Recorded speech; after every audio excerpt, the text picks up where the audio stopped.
ला हौला वला कुव्वता इल्ला बिल्लाहिल अलिय्यिल अज़ीम। बिस्मिल्लाहिर रहमानिर रहीम। अल्हम्दुलिल्लाहिल मलिकिल हक़्क़िल मुबीन वस्सलातु वस्सलामु अला हबीबि इलाहिल आलमीन अबिल क़ासिम मुहम्मद व आलिहि तय्यबीन ताहिरीन अल्लज़ीना अज़हबल्लाहु अन्हुमुर रिज्स व तह्हरहुम तत्हीरा। सय्यिमा अलल इमामिल मुंतज़र अज्जलिल्लाहुम्मा लहुल फ़रज व लानतुल्लाहि अला अअदाइहिम अजमईन मिनल अज़ल इलल अबद। अम्मा बादु फ़क़द क़ाल अल्लाहु अज़्ज़ व जल्ल फ़ी किताबिहिल करीम। बिस्मिल्लाहिर रहमानिर रहीम। अल यौमा अकमलतु लकुम दीनकुम व अतममतु अलैकुम निअमती व क़ाल व मकरू व मकरल्लाहु वल्लाहु खैरुल माकिरीन। व क़ाल वलौ रअौ तिजारतन औ लहवन इंफ़ज़्ज़ू इलैहा व तरकूका क़ाइमन क़ुल मा इंदल्लाहि खैरुम मिनल लहवी व मिनत तिजारति वल्लाहु खैरुर राज़िक़ीन।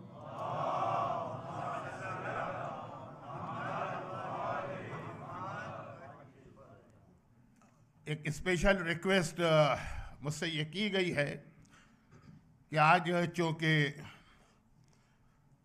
फ़ातिमा ज़हरा के उस पोते का मातम हमें करना है और जब ये ताबूत बरामद होगी, तवक्को यही है कि आखिर मजलिस तक मोमिनीन की तादाद बढ़ जाएगी और मेरा बयान भी डिस्टर्ब न हो।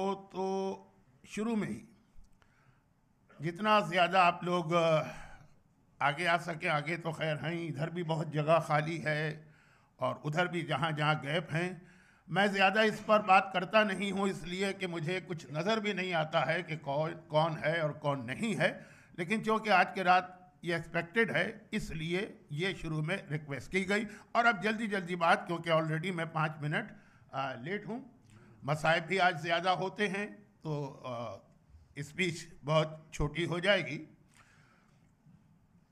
लेकिन इससे पहले कि मैं वहाँ से बात शुरू करूँ जहाँ कल रात तक बात पहुँची थी, मसाइब की एक रिवायत बिल्कुल शुरू में, और जो मसाइब का आखिरी जुमला मैं पढ़ूँगा इंशाअल्लाह, आखिरी जुमला उस वक्त तक अगर ज़िंदगी रही 50 मिनट 45 मिनट, ये उससे कनेक्ट होगा। लेकिन शुरू में इसको बयान करना इसलिए ज़रूरी कि गम के बयान में बहुत मुश्किल होता है कि कोई मैसेज दिया जा सके। रियाज़ुल क़ुद्स की एक रिवायत है कि करबला के वाक़ये के बाद किसी ने चौथे इमाम से एक सवाल किया। बहुत सारी रिवायतें हमें मिलती हैं कि लोग चौथे इमाम से कुछ करबला के हवाले से कुछ उनके पास न्यूज़ आई होती हैं तो उसका कंफर्मेशन चाहते थे। तो एक सवाल किया कि फर्जंद रसूल, हमने ये सुना है कि करबला में जब वो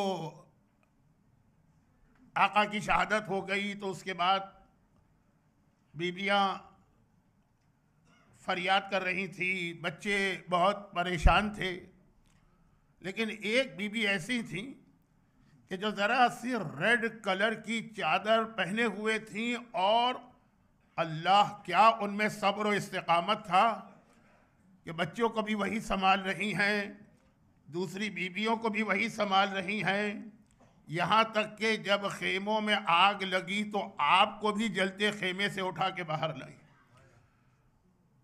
फर्जंद रसूल वो बीबी कौन थी?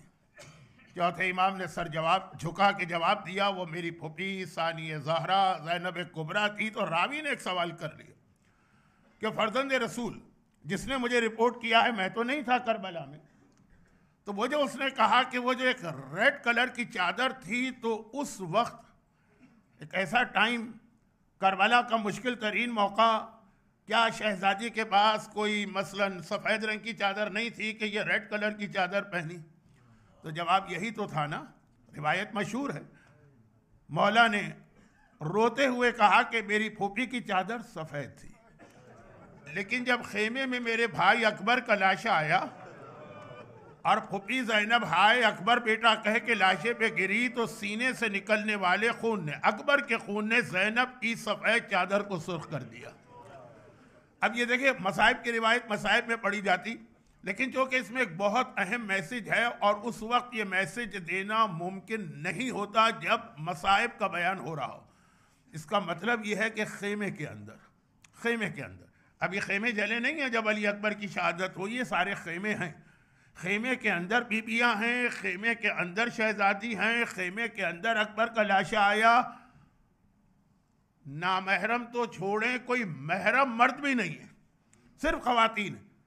और अकबर जैसे का लाशा, यानी जो अकबर के पाँव की खाक भी नहीं है। हमारे और आपके बेटे, अगर किसी माँ का 18 साल का बेटा मारा जाए तो वो कुछ अरसे के लिए, तो कुछ देर के लिए तो पागल हो जाती है, दिमाग काम नहीं करता। लेकिन उस लाशे पर भी जब ज़ैनब गिरी तो चादर नहीं उतारी, चादर पहन के अकबर का मातम कर रही। सफ़े अज़ा पे बैठने वाले, जहाँ जहाँ घर में उनकी बात मानी जाती, और जो मेरी आज के मजलिस का फ़िलहाल टॉपिक है मेरे जहन में, पता नहीं टाइम आखिर में मेरे हाथ से निकल जाए, और सफ़े अज़ा पे बैठने वालियाँ जो अपने हिजाब में इतनी प्रॉपर नहीं।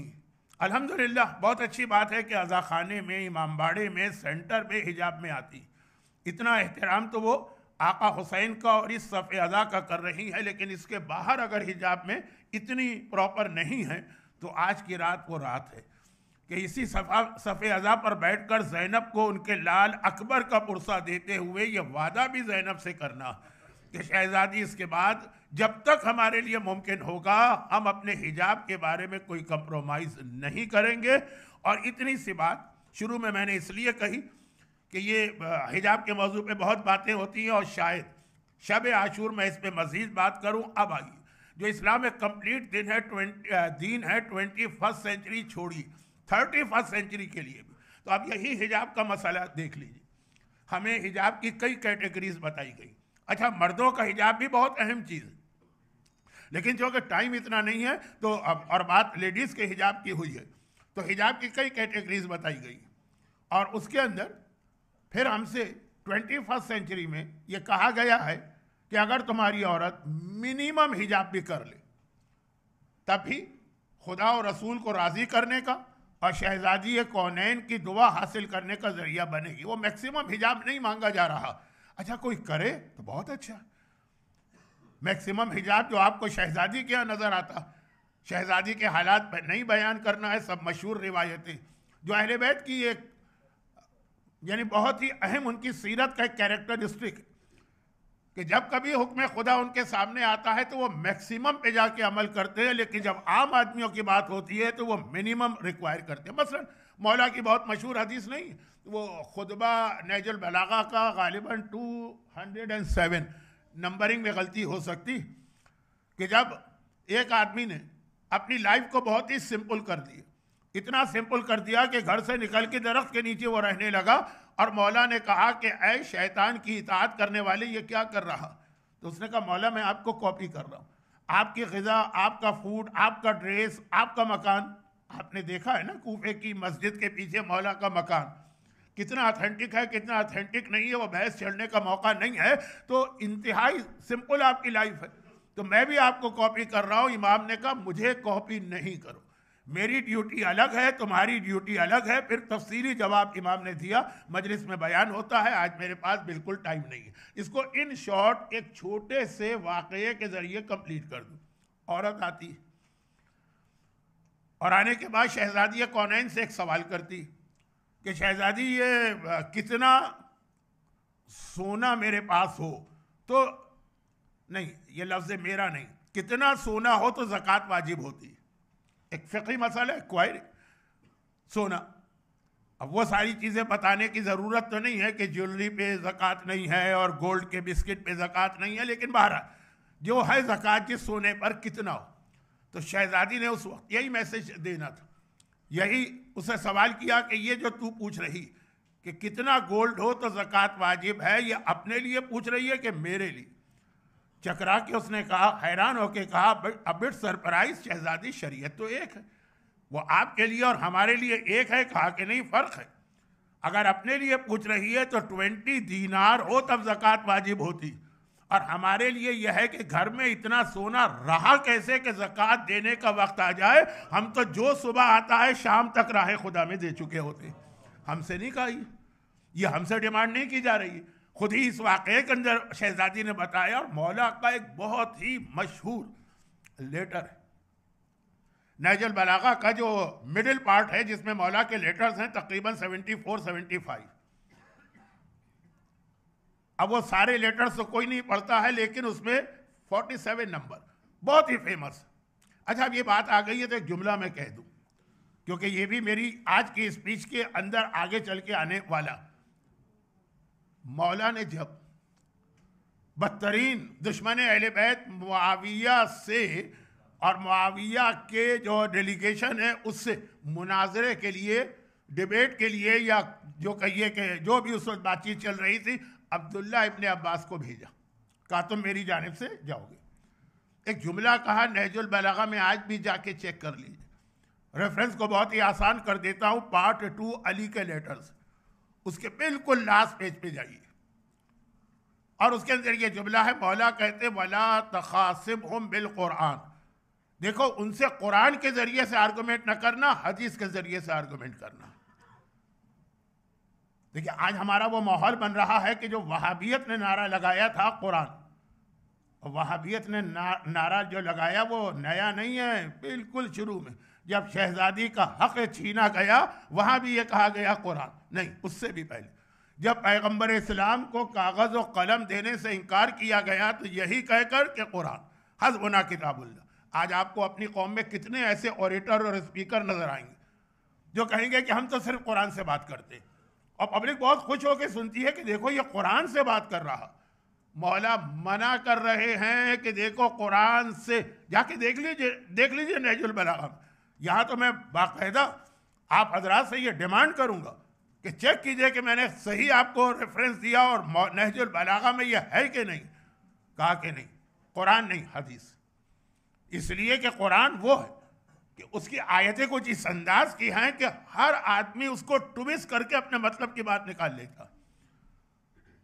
चुनांचे इस वक्त हमारा एक बहुत बड़ा प्रॉब्लम यह है, जो हमारे यंग स्पीकर आ रहे हैं, अब वो जब कुरान की बात कर रहे हैं तो पब्लिक बहुत इंप्रेस होती है कि देखो ये तो सिर्फ कुरान से बोल रहा है। और वो जो हमारे पुराने 70-75 साल के बूढ़े बुढ़े उर्दू ज़ाकिरीन आते हैं वो तो हदीसें पढ़ते हैं। अब एक जुमला कह दिया जाता है कि पता नहीं हदीस सही है कि गलत। तो अब हदीस सही है कि गलत है, यही तो मर्जे का काम है। ये मर्जियत का इंस्टीट्यूशन इसलिए इतना ताकतवर बनाया गया। कुरान में आप ये नहीं कहते हैं कि जो इंटरप्रिटेशन कर रहा है पता नहीं सही है कि पता नहीं गलत। वहां तो बस उसने कुरान पढ़ा, अपनी मर्जी का ट्रांसलेशन किया, आपने बात मान ली। तो ये सिलसिला कहां से शुरू हुआ? जो अहले बैत का पहला दुश्मन है पैगंबर, कागज और कलम मांग रहे हैं, मना किया, कहा कि कुरान, और वहां से सिलसिला मुआविया तक आया। मुआविया ने नेज़ों पर कुरान बुलंद किए हैं, वो भी कुरान को एक्सप्लॉइट कर रहा है, इस्तेमाल कर रहा है। तो मौला ने कहा कि उनसे कुरान के जरिए बहस नहीं करना, वरना वही शिमर वाला जुमला हो जाएगा ना। मैंने शायद शुरू मजलिस में भी पढ़ा था और आपने कई बार सुना। ये कहता है मैंने तो करबला में इमाम हुसैन को कत्ल किया क्योंकि कुरान ने मुझे ये ऑर्डर दिया। कत्ल हुसैन भी कुरान से, और ये आज के ज़माने का सबसे बड़ा मसला। लेकिन इस पर बात आज नहीं करना है, बाद में करना थी। ये तो तमहीद में ज़रा सा इसका तज़किरा आ गया कि अब जो हमें अहले बैत ने जो मैसेज दिया, ये बीच में एक हदीस आ गई, वो ये था कि इस्लाम के अंदर बहुत फ्लेक्सिबिलिटी। देखिए 21st सेंचुरी में इस्लाम क्यों चलेगा, इसमें फ्लेक्सिबिलिटी बहुत है। ज़रूरत नहीं है कि क्रिश्चियनिटी में सेंट पॉल की तरह कोई आके हज़रत ईसा की पूरी शरीयत को कैंसिल करे।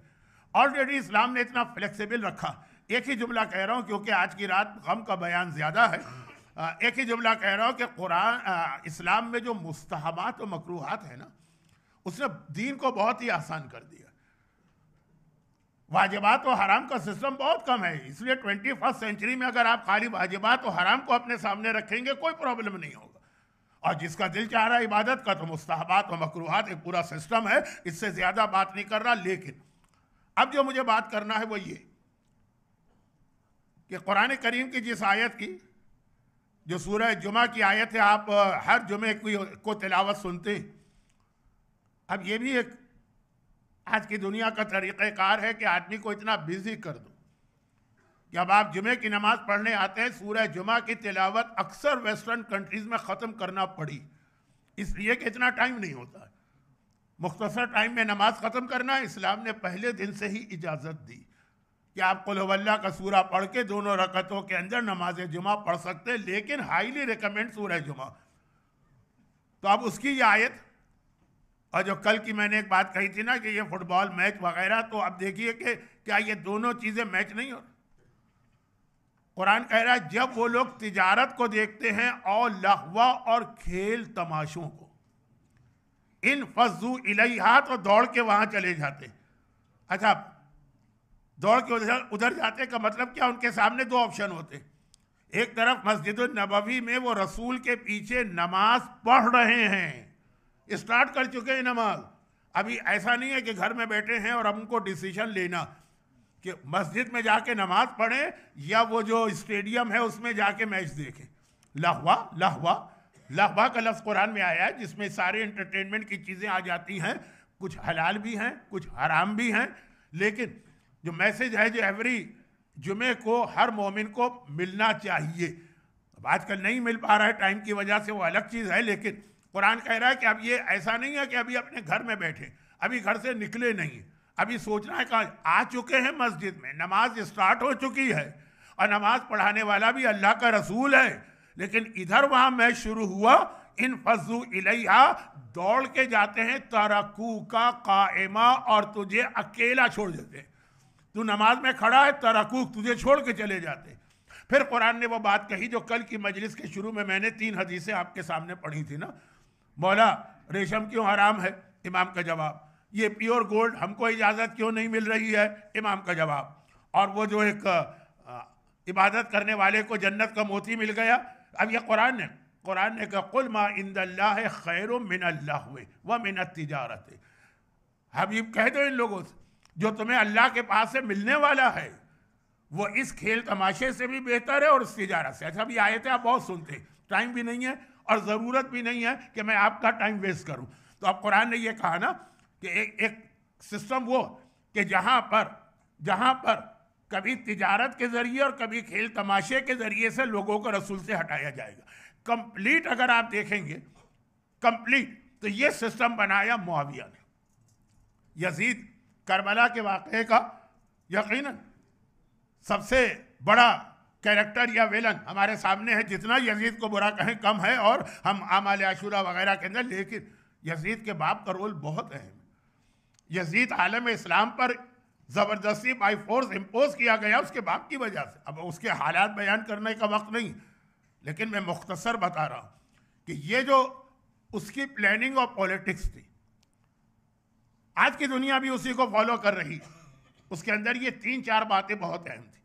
जैसे आज की दुनिया, अभी मुझसे पहले जो इंग्लिश स्पीच हो रही थी उइस हुसैन, और आप हजरात से एक रिक्वेस्ट की जा रही थी, आज का ज़माना, अच्छा मुझे इंग्लिश ज़्यादा समझ में नहीं आती है इसलिए मैं उतना तो नहीं समझ पाया, लेकिन चूँकि इस कैंपेन को मैं जानता हूँ, वैसे ही हमारे शहरों में भी ये होती है, इसलिए इसका बैकग्राउंड मुझे पता है।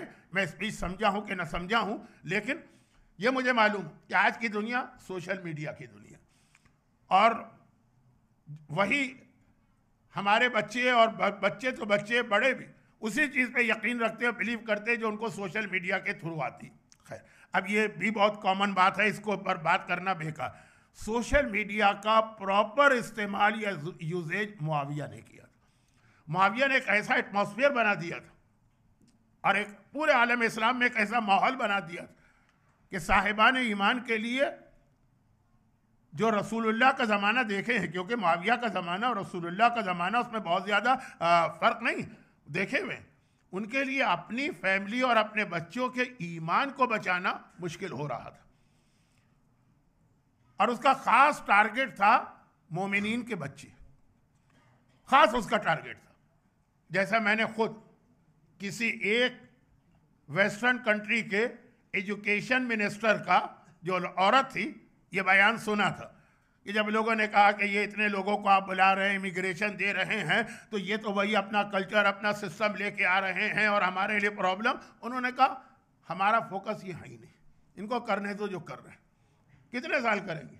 20 साल, 30 साल, 40 साल। हमारा मेन टारगेट इनके, यानी ओपनली कहा, ऐसा भी नहीं टारगेट का लफ्ज़ तो इस्तेमाल नहीं किया, लेकिन हमारा मेन टारगेट इनके बच्चे, उनको हम इस तरह बनाएंगे कि जब वो बड़े होंगे तो बिल्कुल हमारे सिस्टम में उसी तरीके से वो एब्जॉर्ब हो चुके होंगे जिस तरह से तुम लोग हो जो इतराज़ कर रहे थे।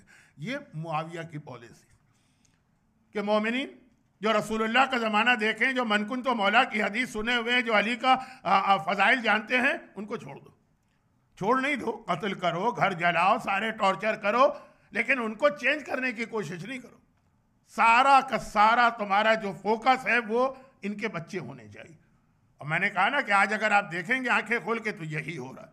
अब ज़रा सोचिए, एक मोमिन, हालत यह है कि इतना सख्त मुआविया के ज़माने में सिस्टम, स्पाइस सिस्टम, सद्दाम के बारे में कहा जाता है, सद्दाम ने किससे इंस्पायरेशन लिया? मुआविया से लिया। ये जितने लोग भी हैं, जितने जालिम दुश्मनान अहले बैत आपको आज के दौर में नजर आते हैं, ये सब के सब वही मुआविया की पॉलिटिक्स को पढ़कर, और खाली पढ़ा नहीं है, बाकायदा। एक जुमला मैं अक्सर आशूर के दिन कहता हूँ, आज आज नहीं कह रहा हूँ क्योंकि आज टाइम कम है, कि ये लोग हम और आप जिस तरह आका हुसैन के लिए कहते हैं ना, फया लैतनी कुन्तो माकू, ये लोग यजीद और मुआविया को देख के कहते थे सद्दाम जैसे, फया लैतनी कुन्तो माकू, काश हम तुम्हारे साथ होते। बल्कि वाक़यात भी हैं, वो जो इमाम ज़माना ने उस आदमी की हेल्प की थी और कहा था कि अगर कभी तुमसे कोई कहे कि ये ज़ख़म कहाँ लगा, कहना सिफ़ीन में लगा। 600 साल बाद का वाक़या, बहुत मशहूर है। अब मुझे नहीं पता, कुछ चीज़ों को मैं समझता हूँ मशहूर है, बाद में कोई सवाल कर देता है। आइए असल टॉपिक पर आ जाए। तो मुआविया ने एक तरफ बड़ों के लिए इतना मुश्किल कर दिया, भाई उसको सारा काम बच्चों पे करना, मोमिनीन कराम के बच्चे, लेकिन इसके लिए ज़रूरी है कि उनके कनेक्शन को काटा जाए उनके पेरेंट्स से। तो इतना सख्त माहौल जैसे सद्दाम के बारे में था कि हत्ता हस्बैंड को अपनी वाइफ के बारे में पता नहीं था कि ये कहीं सद्दाम की स्पाई तो नहीं है, और वाइफ को अपने हस्बैंड के बारे में नहीं पता। इतना, ये जितने भी जालिम होते हैं, इनमें और भी मिडिल ईस्ट के हुक्मरान हैं, लेकिन मैं इसको बहुत ही ज़्यादा खुल के नहीं कहना चाहता। तो खुलासा ये कि घर के अंदर अली का नाम वो लोग भी नहीं ले सकते जो अली को की फजीलत और अजमत को जानते और अली की मारिफत रखते। अगर कभी शौहर को पता है कि मेरी बीवी भी मोमिना, या भाई को पता है कि मेरा भाई भी मोमिन है, और कोई बात करना है अली के बारे में, तो किस तरह की जाती है? ये ज़माना आप देखिए, जो 20 साल 41 हिजरा से 61 हिजरा तक मुआविया ने गुजारा है, पूरी एक जनरेशन जो दोनों मुहिब अहले बैत थे, दोनों को पता है एक दूसरे के बारे में। अभी तो मैंने कहा कि अक्सर को तो पता भी नहीं होता था मैं अली वाला हूं, मेरा भाई। अब आप जाके देखिए तो उमर साद का अपना भाई हाशिम मिरकाल मौला का कितना मुहिब था, अली के नाम पे उसने जान दे के शहादत कबूल की, हाशिम मिरकाल। तो अब ये था कि हर फैमिली के अंदर ये था, लेकिन जहां दोनों को पता है कि हम दोनों भाई भाई, बाप बेटा, शौहर बीवी, वहाँ भी अगर अली का जिक्र करना होता था तो पहले तो घर के सारे दरवाजे और विंडोज़ जो है ना वो लॉक किए जाते थे, घर में से सबको निकाला जाता था, एटलीस्ट उस कमरे से। जो घर के अंदर मेड है और जो स्लेव्स हैं उन सबको किसी काम से बाहर भेज दिया जाता था, और उसके बाद फिर शौहर बीवी से कहता था कि अपना कान मेरे मुंह के करीब लाओ, कोई बात करना है अली के बारे में। और फिर भी अली का नाम लेने की हिम्मत नहीं हो रही है, कहते हैं अबू ज़ैनब। मेरे मौला का ये टाइटल अबू ज़ैनब शियों के दरमियान एक कोड वर्ड बन के रह गया था। एक जुमला मैं इससे पहले पहली मजलिस में अर्ज कर चुका हूँ, अली, हसन, हुसैन, मोहम्मद, ये 4 नाम पंजतन में वो हैं कि जो इससे पहले अरब में किसी के भी नहीं थे, जबकि अरबी के लफ्ज़ हैं ये, और बहुत ही सिंपल से लफ्ज़ है, किसी के नहीं थे। लेकिन फातिमा और ज़ैनब औरतों के दोनों नाम बहुत पहले से चले आ रहे हैं, काफिरों में भी थे, कुफर के ज़माने में भी थे, 100 साल पहले से थे। तो अबू ज़ैनब कहा जाता था, उस वक्त जहन शहजादी ज़ैनब की जानिब नहीं जाता था। ज़ैनब के नाम की सैकड़ों औरतें थीं, जिसमें मुसलमान भी हैं, मोमिना भी हैं, अहले बैत के घराने की भी है, काफिरों की भी। तो अली के लिए अबू ज़ैनब का लफ्ज़ इस्तेमाल होता था कब? पूरा घर बंद है, सबको बाहर निकाल दिया गया है, गुलाम और कनीज़ों को छुट्टी दे दी गई है, पर्दे कर्टन डाल दिए गए हैं दरवाजे और खिड़की पर, घर में कोई नहीं है, शौहर बीवी के कान के करीब मुंह ले जाके कोई बात कहना चाह रहा है, वहां भी अली का नाम नहीं आ रहा है बल्कि अबू ज़ैनब। अब समझ में आ रहा कि पैगंबर ने कुछ एक स्टाइल की 3 हदीसें क्यों इरशाद फरमाई। पैगंबर, वही जो मेरा असल मौजू है, 21वीं सेंचुरी क्या, 31वीं सेंचुरी क्या, 41वीं सेंचुरी तक को देख के ये सारे इरशादात हमारे सामने पेश कर रहे हैं। कौन सी हदीस? बहुत ही मशहूर हदीस है, सुन लीजिए, ये भी ज़रूरी है, बहुत ज़रूरी है, करबला का तो मकसद ही यही था। और वो ये है कि एक दिन पैगंबर के घर में मौला बैठे थे, घर से मतलब क्या, वो छोटे छोटे से हुजरे होते थे, पैगंबर का हुजरा, और उनकी एक वाइफ हज़रत आयशा भी आई हुई है, और पैगंबर के एक सहाबी यानी हज़रत आयशा के वालिद हज़रत अबू बकर भी आए हुए हैं, और मौला भी बैठे हुए। अब बातें हो रही हैं चारों में, आजकल नहीं होता है। आजकल 4 आदमी कितने ही क्लोज रिलेटिव क्यों ना हो, अगर एक जगह बैठे हो, वो सब मैसेज चल रहे होते हैं स्मार्टफोन के ऊपर, आमने सामने कोई बात करने को तैयार नहीं हो, बिल्कुल सामने बैठे, ये भी नहीं पूछेंगे आपको चाय चाहिए, मैसेज जाएगा। तो खैर, तो वहाँ उस वक्त चारों एक जगह बैठे हुए, हज़रत आयशा को एक अजीब चीज़ लगी, एक बिट ऑकवर्ड। अपने बाबा से कहा, बाबा मेरी समझ में नहीं आ रहा है कि आप जो हैं कभी मुझसे बात करते हैं, कभी रसूल से बात करते हैं, लेकिन आप देखते सिर्फ अली को हैं, बात यहाँ कर रहे हैं, देख उधर रहे हैं। तो हज़रत अबू बकर ने मुस्कुरा के कहा कि मैंने चूँकि रसूल से सुना था, नज़र इला वजह अली इबादा, अली के चेहरे को देखना इबादत है, तो मेरा दिल चाहता है जितनी देर यहाँ बैठा रहूँ इबादत करता रहूँ। बेटी ने क्या कहा, मशहूर रिवायतें, मैं तो इसको मुआविया के हवाले से इन रिवायतों को जमा करके एक रिजल्ट निकालना।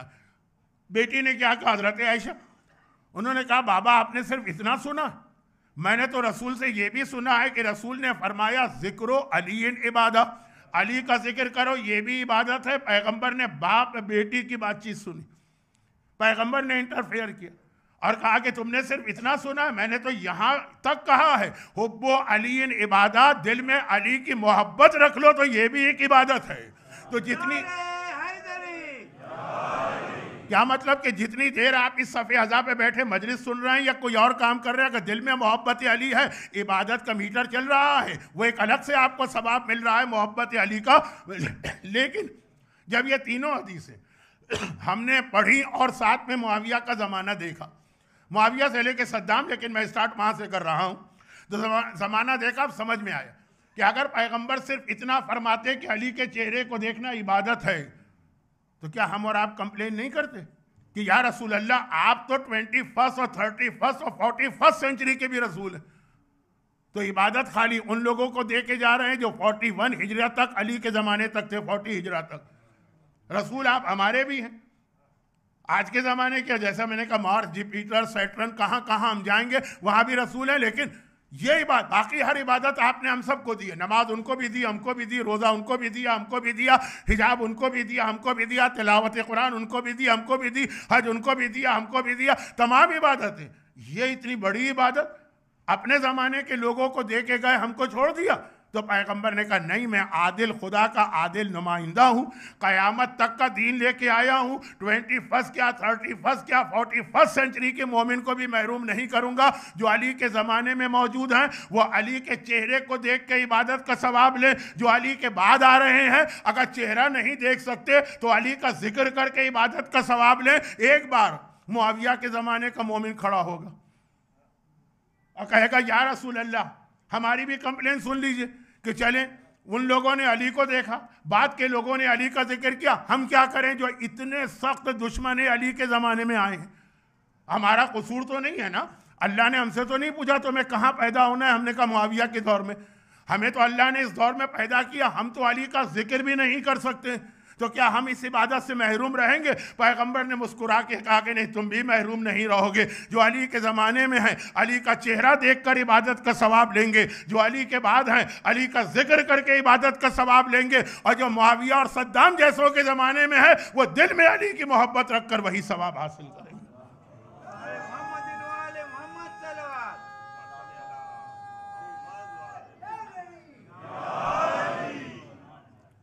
अब ये जो 3 हदीसें बहुत मशहूर फजाइल की हैं, लेकिन इसके अंदर पूरी इस्लामिक हिस्ट्री आ गई।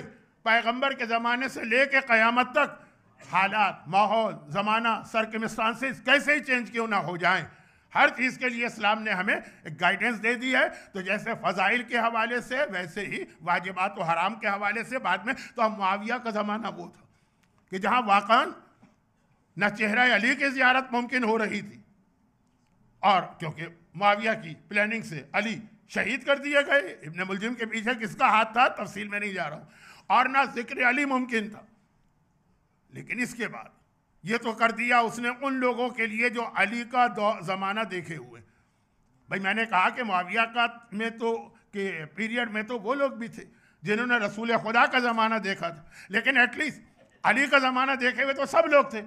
40 हिजरा में अली की शहादत हुई है, इस वक्त मुआविया हुकूमत कर रहा है शाम में, और फिर 40 से लेके 60 तक तो सारे आलम इस्लाम में तो अली का ज़माना देखे हुए समझदार हैं, मैच्योर हैं, बड़े हैं आपकी तरह से, यानी सीनियर, वो तो जानते हैं उनके लिए नाम अली इतना मुश्किल है, और उसका सारा फोकस है बच्चों पर, इनको किस तरह बहका। अब ज़रा देखिए वक्त कम रह गया, मैं जल्दी जल्दी बात करता हूँ।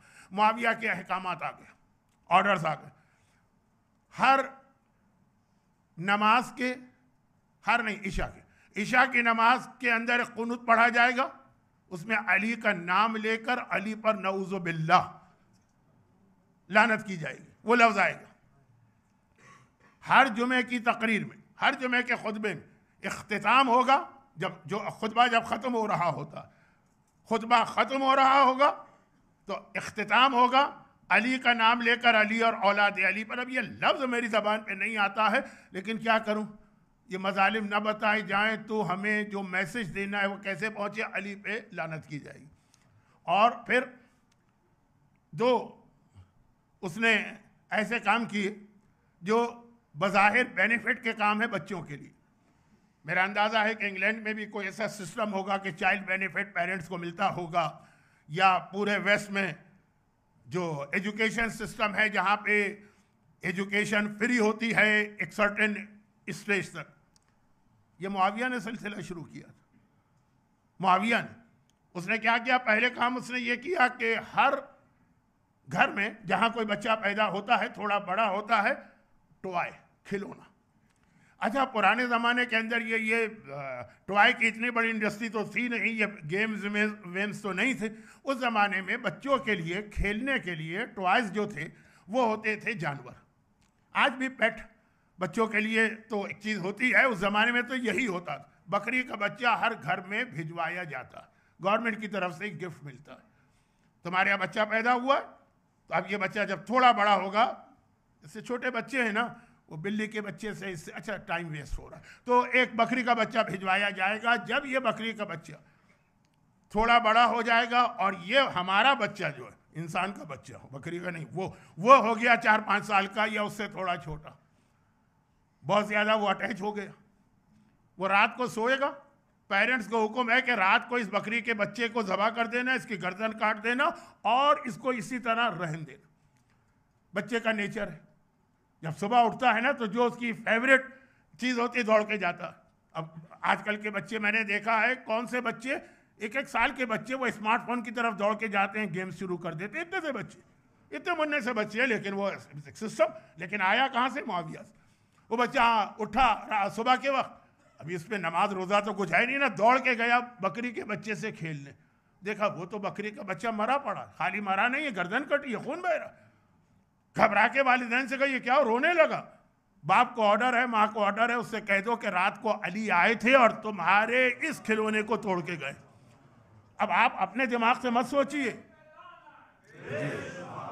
और इंशाल्लाह हमारे आशूरा में आप अपनी ये हसरत पूरी कीजिएगा। तो अभी बयान जो है वो आगे बढ़ रहा है कि अब ये कि बच्चे के जहन से सोचिए कि उसका खिलौना 4-5 साल इतना अटैच रहा वो अपने इस पेट से, जानवर से, और उसको मैसेज मिला कि अली आए थे और उसको मार के चले गए। उधर आइए, स्कूल सिस्टम, पूरा एक स्कूल का उसने सिस्टम बनाया। ये भी एक बहुत बड़ा मसला है कि एजुकेशन सिस्टम वेस्ट में रह के हमें अपना कैसे बनाना है, लेकिन इतनी सारी बातें तो नहीं आ सकती है ना, बहुत मुख्तसर बात। और उसने कहा कि इसके अंदर जो स्कूल है तो सुबह से शाम तक है, इसमें फ्री लंच गवर्नमेंट की तरफ से प्रोवाइड किया जाएगा। बहुत सारी चीज़ें आपको आज लग रहा है ना कि ये तो आज का सिस्टम है, नहीं, मुआविया का सिस्टम। और उस सिस्टम से मुआविया जो बेनिफिट लेना चाह रहा था, आज इस टाइप के जो सिस्टम है उससे ये सिस्टम चलाने वाले अपना बेनिफिट लेते हैं। वो एक अलग चीज़ कि कैसे मुसलमान बच्चे को नाम उसका मुसलमान रहे, बाकी उसको अंदर से बिल्कुल नॉन मुस्लिम बना देना, बहुत ही एक सीरियस टॉपिक है। लेकिन टाइम नहीं है, सिर्फ 3 या 4 मिनट मेरे पास बच रहे हैं, मैं तो इसमें कंप्लीट नहीं कर पाऊंगा, जल्दी जल्दी बात खत्म होगी। अब यह है कि फ्री लंच और सुबह से शाम तक बच्चे को स्कूल में रहना, बच्चे जाते हैं खुशी से, शौक से, उसके बाद लंच का टाइम आता, बेहतरीन जो ज़माने के एतबार से खाने जो बच्चे को बहुत ज़्यादा पसंद है, जो उसके अपने वालिदैन भी अफोर्ड नहीं कर सकते, ख़ास तौर पर मोमिन घराने, क्योंकि साहिबान ईमान का शियों का कत्ल भी हो रहा है और उनके बिजनेसेस भी तबाह किए जा रहे हैं, उनके सोर्स ऑफ इनकम को भी ख़त्म किया जा रहा है। गवर्नमेंट की जानिब से जो बेनिफिट मिलते हैं उसमें पहला ऑर्डर है कि जो अली वाला है उसका नाम उस लिस्ट से काट दो। ये सारी चीज़ें आप मजलिसों में सुनते आए हैं, तो मैं बहुत इशारे करके आगे बढ़ रहा हूँ। अब लंच का टाइम आया, सुबह से बच्चा भूखा बैठा है, प्यासा भी है, वहाँ का माहौल, अरब की गर्मी, पूरे ये इस्लामी दुनिया का सिस्टम, और वो सुफरा बिछाया गया और उस पर बेहतरीन खाने आ गए। जो खाने आपको पसंद है वो आपके बच्चों को पसंद नहीं है, बच्चों की पसंद अलग होती है। तो आपको आज भी मेरे ख्याल में खिचड़ी बहुत पसंद होगी, बच्चे को तो चाहिए ही नहीं है, उसको कोई बर्गर चाहिए होगा या पिज़्ज़ा चाहिए होगा, ये हर ज़माने के तरीके बदलते, जो भी उसको पसंद है वो रखा है। जैसे ही दस्तरखान पे बिछाया गया खाना, हम लोग कहते हैं बिस्मिल्लाह, बच्चों से कहा जाता है अली पे लानत करके ये खाना खाओ। और अगर किसी बच्चे ने अपने घर की वजह से, अपने घर पेरेंट्स की वजह से मना कर दिया, उससे कहा जाता है यहाँ बैठोगे कोई चीज़ खा नहीं सकते हो। अब देखिए, बड़े आदमी रेजिस्ट नहीं कर सकते, कहाँ छोटा बच्चा, वो देख रहा है कि मैंने ये जुमला नहीं कहा तो मेरे जितने क्लास फेलोज हैं वो सबको बेहतरीन चीज़ें मिल रही हैं, मुझे शाम तक फाक़े के आलम में रहना, 1 दिन 2 दिन। उसके जहन में तो ये ख्याल आया ना, अब ये बात मैं 14-15 साल के बच्चों की नहीं कर रहा हूँ जो फिर भी मैच्योर होती, तो बात हो रही है 3 साल के बच्चे की, 4 साल की। उसके जहन में आया कि अली उसका नाम है कि अगर उस पर लानत करो तो बेहतरीन तुम्हें पसंदीदा ग़िज़ा मिलती है, और अगर लानत ना करो तो सारा दिन फाका करना पड़ता। बड़े जो हैं वो स्लिप हो जाते हैं, ईमान छोड़ देते हैं, ये तो छोटे बच्चे। अब ये पूरा माहौल बनाया जा रहा है, जहाँ पे ये बच्चा घर में आता है तो वहाँ अली को बुरा कहा जा रहा है, ये बच्चा मस्जिद में जाता है तो वहाँ अली को बुरा कहा जाता है, ये बच्चा जुमे की जामे मस्जिद में जाता है वहाँ अली को बुरा कहा जाता है, ये बच्चा अपने खेलने की जगह पे जाता है तो वो अपने खिलौने को टूटा देखता है, अली को बुरा कहा जा रहा है, ये बच्चा स्कूल में जा रहा है तो वहाँ अली को बुरा कहा जा रहा है। और 20 साल ये सिस्टम मुआविया ने बना के रखा। अच्छा, यहाँ पे मैं एक छोटी सी बात ज़रूर कहूँगा, और अभी मेरा मौजू जो है बहुत ज़्यादा, यानी जल्दी जल्दी में ख़त्म तो नहीं हुआ, बस यहीं पे मैं छोड़ रहा हूँ, बाकी बातें कल होंगी शब आशूर। लेकिन एक छोटी सी बात कह दूँ, और वो ये कि इसके सामने जब तक अली थे, भाई अली की खिलाफत तो 5 साल से कुछ कम तक रही ज़ाहिरी, वरना अली तो कायनात के बादशाह हमेशा से और हमेशा रहेंगे, लेकिन ज़ाहिरी वो जो ज़माना था उस वक्त मुआविया भी था, फिर मुआविया को बाद में 20 साल मिले अलग से, ये जो 4-5 साल थे उसके अंदर आपको ये 2 बिल्कुल डिफरेंट टाइप की सीरत नजर आएगी। एक छोटी सी बात, जब जंग सिफ़ीन हुई ना तो मुआविया की फौज पहले सिफ़ीन में पहुंच गई, और फिर देखिए गुस्से में, फ्रस्ट्रेशन में नहीं, रिएक्शन में कभी आदमी जो है ना कहता है मैं नहीं कोई गलत काम नहीं करूंगा, लेकिन पहले उसने ये काम किया तो अब कम से कम मुझे रिप्लाई का तो हक है ना। सिफ़ीन में पहुंच गई मुआविया की फौज, मशहूर वाक़या है, नहजुल बलागा में पूरा इसका खुतबा है। तो उसने दरिया पे कब्जा कर लिया, पानी बंद कर दिया। करबला में पानी बाद में बंद हुआ है, पहले अली के लश्कर पर यह पानी बंद हुआ। तो अली ने मालिक अश्तर को पहले भेजा हुआ था, वो वहाँ थे, लेकिन उनको ऑर्डर था कि जंग नहीं करना, पानी बंद हो गया। और उसके बाद जब मौला आए तो पता चला कि उनकी सारी फौज प्यासी है जो मालिक अश्तर के साथ आए थे, और जो अली के साथ आए तो पानी नहीं। और वहाँ पे मुआविया का ऑर्डर है कि इन लोगों को प्यास से हमको मार देना। फिर मौला ने खुतबा दिया और उसके नतीजे में पहले सासा इब्ने सोहान को भेजा अपना मैसेंजर बनाकर, जिनका मस्जिद सहला के सामने जिनकी मस्जिद है, लेकिन इसके बाद फिर मौला ने कहा जंग करो, दरिया पे कब्जा कर लिया। जब दरिया पे कब्जा कर लिया और फुरात वापस मिल गया तो अली के लश्कर वालों ने कहा या अमीरुल मोमिनीन, ऐसा जलील दुश्मन कि उसने पानी तक बंद कर दिया, अब हमको तो ये इजाज़त है ना कि हम भी इसके ऊपर पानी बंद करें। मौला ने कहा खबरदार, ये जाहिलियत की बात ना करना। अगर वो कोई ऐसी बात कर रहा है जो ह्यूमैनिटी के खिलाफ है तो तुम्हें हक नहीं है इस तरह से उसका जवाब देने का। हम उनको पानी देंगे, पानी उनका राइट है, पानी उनका हक। आज शियों में ऐसे लोग पैदा हो गए जो मजलूम के अंदर कैटेगरी बना देते हैं कि गजा के मजलूमों का हमें साथ नहीं देना है, हाँ अगर इराक में नजफ में कोई जुल्म होगा तो हमें साथ देना। ना उन्होंने करबला को समझा, ना उन्होंने इमाम अली को समझा, ना उन्होंने मुआविया की पॉलिटिक्स को समझा, और वो उसी पॉलिटिक्स में इन्वॉल्व हुए। बाकी बातें कल की जाएंगी। लेकिन despite all that enmity of Ali, अब ये इसका रिजल्ट जो निकलना है वो कल आएगा, लेकिन इस सब के बावजूद एक बात तो मुआविया भी कहता था, ये तारीख का फिक्रा है, टाइम नहीं है तो मैं बहुत जल्दी से इसको ख़त्म कर रहा हूँ, इसका पूरा रेफरेंस नहीं दे रहा। कि एक बार उसने अपने दरबार में सवाल किया था कि क्या तुम बता सकते हो कि इस वक्त खिलाफत का सबसे ज़्यादा हकदार कौन है? कहा कि ये आप। भाई ये सवाल करेगा दरबार में, कहेंगे आप? नहीं। कहा आपका बेटा? कहा नहीं। देखिए इस तरह अल्लाह कभी हक दुश्मन की ज़बान पे भी ले आता। कितने बड़े बड़े दुश्मनों ने कहा अगर अली ना होते तो हम हलाक हो जाते। तो अब मुआविया ने कहा, लोग जितने बैठे हुए हैं सब मुआविया के साथ ही, आप भी नहीं, यजीद भी नहीं, तो कौन? कहा हुसैन का बेटा अली अकबर। ये तारीख का फिक्रा है कि मुआविया कहता है आज खिलाफत का सबसे ज्यादा अगर कोई हकदार हो सकता है अली अकबर। मुआविया की तमाम मजालिम जहन में रखकर भी ये जुमला सुने, किस तरह से अल्लाह दुश्मन की जबान पे कभी हक जारी करता। आपको याद है ना जब यजीद इमाम मजलूम का कटा सर जब यजीद के दरबार में इमाम मजलूम का कटा सर लेके गया था तो ऐसा जुमला कहा था कि यजीद ने उस वक्त उसे जूते लगा के बाहर निकाल दिया। उसने क्या कहा था याद कीजिए ना, मैं तो आपका टाइम बचाना चाहता हूँ। यही तो कहा था कि अय हाकिम वक्त, तेरे हुक्म से मैं कायनात के अफजल तरीन इंसान का सर काट के ला रहा हूँ। यजीद ने कहा उन्हें अफजल तरीन भी कह रहा और ये भी कह रहा है कि उनका मैंने सर काटा। शिमर जैसे की जबान पे ये लफ्ज आ गया। इसी तरह आज मुआविया की जबान पे आ गया कि हकदार अगर कोई है तो अली अकबर है। क्यों? अली अकबर का रिश्ता दोनों खानदानों से था। मुआविया के पॉइंट ऑफ व्यू से अली अकबर वो पर्सनैलिटी है मरजल बहरैन यल्तक़ियान। गर्चे मुआविया कोई बहर नहीं है, लेकिन अली अकबर का रिश्ता दोनों खानदानों से। बाप की तरफ से देखिए तो हुसैन के बेटे हैं, हैदर कर्रार के पोते, और माँ की तरफ से देखिए तो अबू सुफियान के नवासे हैं, मुआविया के भांजे। उम्मे लैला की वालिदा जो थी वो दो बहनें हैं ना, ये एक रसूल खुदा की बीवी बनी उम्मे हबीबा और एक उम्मे लैला की माँ बनी, और दोनों अबू सुफियान की बेटियां। तो रसूल खुदा हजरत अली अकबर के खालू भी बनते हैं। यजीद से कितना करीबी रिश्ता था। मुआविया मामू है और यजीद जो है वो मामू का बेटा। और यजीद के पॉइंट ऑफ व्यू से देखिए तो उम्मे लैला जो है उसकी फूफी की बेटी। तो ख़ानदान बनी हाशिम, ख़ानदान बनु उमैया, दोनों की तमाम, मुआविया कह रहा है, खुसूसियतें अली अकबर में जमा हो गई। हमें पता है बनु उमैया की कोई खुसूसियत नहीं है सिवाय चालाकी, मक्कारी, धोखा और जुल्म। और अली अकबर करबला के एक अजीब शहीद।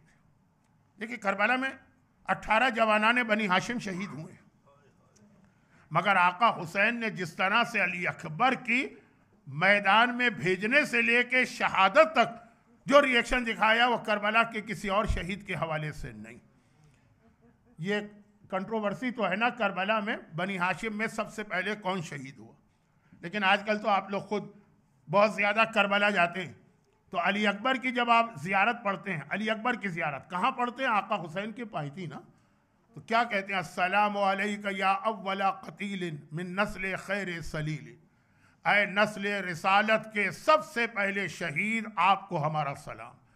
आशूरे का जिहाद शुरू हो चुका है, ज़ोहर की नमाज भी हो गई है, और आखिर में वो वक्त आ गया कि सारे असाब मारे गए हैं, अब सिर्फ बनी हाशिम बचे।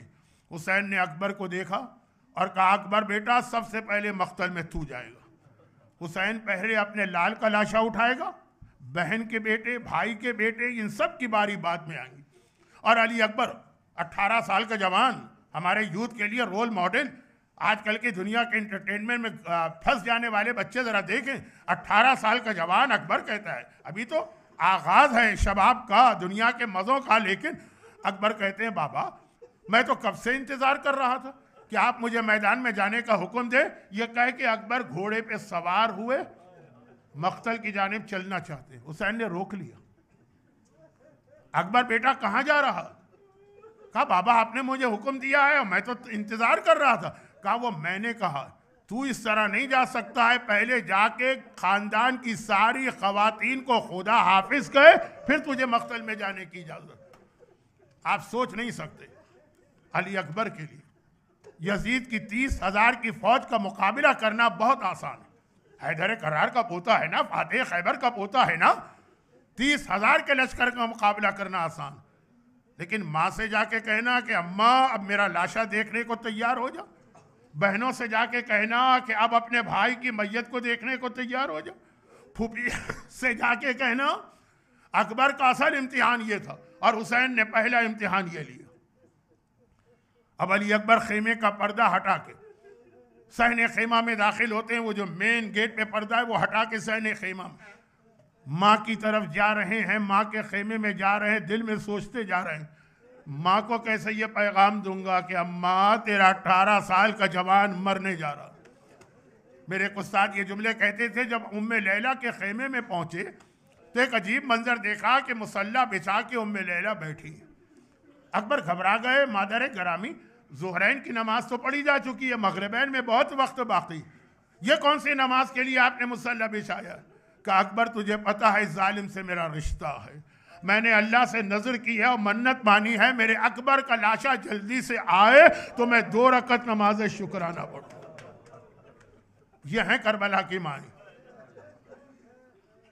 अली अकबर ने मुस्कुरा के कहा अम्मा आपने तो मेरा सबसे बड़ा मसला हल कर दिया। मैं तो ये सोच के आया था कि किस तरह से ये पैगाम आपको दूंगा और आप कैसे बर्दाश्त करेंगी। लैला ने कहा अकबर बेटा जल्दी से जा, मुझे अपनी मन्नत को पूरा करना है। अली अकबर बाहर। और अब अली अकबर कायनात का शायद सबसे बड़ा इम्तिहान अली अकबर के लिए हो, फूफी ज़ैनब से कैसे जाकर कहें। अकबर यकीनन लैला का बेटा है, लेकिन शुरू से ही ज़ैनब ने अकबर को अपनी गोद में ले लिया था। हुसैन से रिक्वेस्ट की थी, उस वक्त तक ज़ैनब के यहाँ औनो मोहम्मद पैदा नहीं हुए। कहा भैया अपना ये बेटा मुझे दे दे, तेरे पास तो एक बेटा चौथे इमाम तो पैदा हो चुके हैं। हुसैन मसा मुहावरतन कह रहा हूँ, ज़ैनब तो अगर जान भी मांगे तो हुसैन जान दे देगा, अकबर को ले जा। अकबर ज़ैनब के पास ही रहा, बचपना वहीं गुजरा, जवानी का आगाज़ वहीं हुआ। अकबर के तमाम मामलात को ज़ैनब देखती, यहाँ तक कि अरब की औरतों में अकबर को कहते थे अली इब्न ज़ैनब, ज़ैनब का बेटा अकबर। माँ से ज्यादा मोहब्बत करने वाली फूफी अकबर फूफी के खेमे में दाखिल हुए, अब उनसे कैसे कहूँ। इराक़ के एक बहुत ही मशहूर खतीब है अब्दुल रज़्ज़ाक़ अल मुकर्रम, उन्होंने एक मख्तल भी लिखा, हमारे अथेंटिक मकातिल में से एक वो है, उसके अंदर ये रिवायत अकबर खेमे में दाखिल हुए, अब फूफी ज़ैनब से कैसे कहूँ कि मैं मरने जा रहा हूँ। गए, ज़ैनब खेमे में बैठी, अकबर जाके ज़ैनब की गोद में सर रख के लेट गए। माँ से ज्यादा मोहब्बत करने वाली ज़ैनब प्यार आ गया, चुनाचे अकबर के बालों में उंगलियों से कंघी करने लगी और कहा अकबर बेटा इस वक्त तो जंग जारी है, यहाँ क्यों आ गया। कहा फूफी अम्मा अचानक एक मसला पेश आ गया और वो मैं आपसे उसका जवाब लेने आया हूँ। ज़ैनब ने कहा अकबर तेरा बाबा इमाम वक्त है, मसले का जवाब तो वो देगा। कहा कि नहीं, आपको पता है जब से मैंने मसला पूछना शुरू किया हमेशा आपसे पूछा, तो ये मसला भी मुझे आपसे पूछना। ज़ैनब ने कहा अच्छा बेटा जल्दी से पूछ क्या मसला। कहा सिर्फ इतना बता दीजिए आपका रुतबा बुलंद है कि मेरी दादी फातिमा ज़हरा का रुतबा बुलंद। अल्लाह, ज़ैनब की हालत, माँ का नाम सुना, बेचैन और बेकरार होकर अपनी जगह से खड़ी हो गई। अकबर बेटा ये क्या सवाल कर लिया, कहाँ शहजादी फातिमा, कहाँ मैं उनकी ये कनीज। अकबर ने कहा फूफी अम्मा अगर ऐसी बात है तो एक काम कर, आज फातिमा के बेटे पर अपने इस बेटे को कुर्बान कर दे। ज़ैनब ने कहा अकबर किसी और तरह से अगर मुझे तेरे मरने की खबर आती तो शायद तेरी फूफी भी मर जाती, मगर इस तरह से तूने कहा जा जा अम्मा फातिमा के लाल पे मेरा लाल कुर्बान। अकबर बाहर निकले।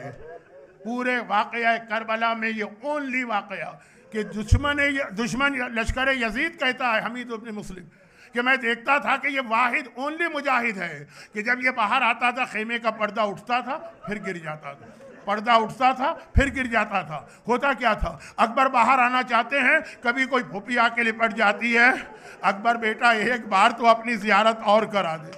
कभी कोई बहन आके लिपट जाती है, अकबर भैया एक बार तो मुझे और अपनी जियारत करा दे। यहाँ तक कि हुसैन सहने खीमा में आए, कहा बीबियों अकबर का रास्ता मत रोको, बाहर इंतजार हो रहा है। अकबर घोड़े पे सवार हुए तो पहली बात, करबला का कोई मुजाहिद ऐसा नहीं है इतनी बार खेमे का पर्दा उठा और गिरा। अकबर घोड़े पे सवार मख्तल की जानिब चले। वक्त बहुत गुजर गया। अकबर का नाम ले, अजान अकबर याद आती है, अजान अकबर याद आती है तो नमाज का वक्त याद आता है। बस जल्दी जल्दी आखिरी जुमले। अकबर चले चले, अभी थोड़ी दूर चले होंगे और उधर हुसैन, और कोई ऐसा मुजाहिद था?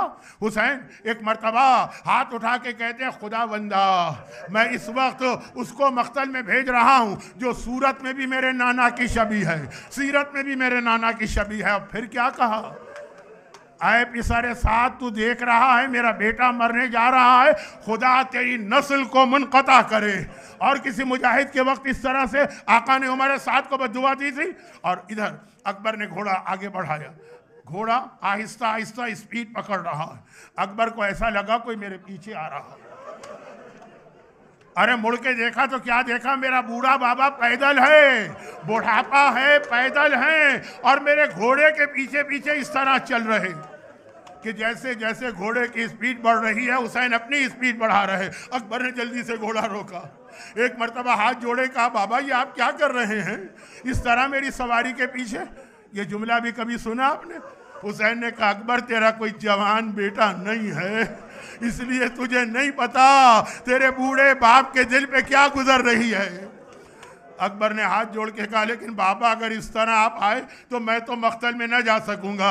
हुसैन ने कहा अच्छा जा, मैंने तुझे खुदा हाफिज कहा, वो बहुत जल्दी बात खत्म करना है। अब ये सुन लीजिए सुन लीजिए। अकबर घोड़े पे सवार होके चले, हुसैन करीब में एक टीले तिल्ले पे जाके बैठ गए। ज़ैनब दर खेमा पर पर्दा पकड़ के खड़ी हो गई और उधर उम्मे लैला अपने मुसल्ले पे खड़ी हो गई। अब मंजर क्या बना, अकबर दुश्मन का मुकाबला कर रहे, अकबर की निगाहें फौज पर हैं, हुसैन की निगाहें अकबर पर हैं, ज़ैनब की निगाहें हुसैन पर हैं, लैला की निगाहें ज़ैनब पर हैं। फातेह खैबर के पोते का जिहाद मुकम्मल हुआ।